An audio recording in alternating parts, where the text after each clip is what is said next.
High শয়তানেরা, এটা কি গান গাছ? আমি গাইতাছি তোরা নাচ। তোরা হালকা মেরেছি ছাই, লাল পানি তোরা উট্টু মেরেছি ছাই, লাল পানি তোরা চান্দাইতে মাইরা দিচ্ছস লাল পানি। এখার থাম থাম, এই গান কি তুই কইতাছস? না তো আমবো তো কই না যে কেনা কই রে। ওমা গো ইটা কেডা? আমি শয়তান, 1 মাসে লেগে গেছিলাম গা, আবার আয় বসছি। শয়তান চিনে না বেসারিস্তা।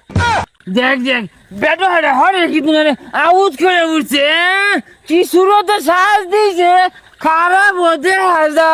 এই আতো কি দেখি, এই দুইজনে মিলে এজা লাগাইছস, দে ডাইলা দে বেসে খা, খাই হইতা তা হই। ছুজা ছাতা পড়া, এই ছাতা পড়া কথা হলো না আমার শরীরে জ্বললা যায়। আমরা দুইজনে এই ময়মনসিংহের মধ্যে যেহানি খাইছি, আর কেউ খাইছে রে? আরে তোর ময়মনসিং বাংলাদেশ ক বাংলাদেশ। হুজা মাতেলেরা এজালা নি খায় তোরা যে বেশ ধরছস, ওই জন্য দেখ খাইলাম ঢেসগা মাঝে মদ গুল্লা বালতি দিয়া পিয়া বাইরে খায়া করে উঠছে। শুনছস শয়তানের কথাটা শুনছস? গ্যাসটা খায় ভালছি বলে করে উঠছে।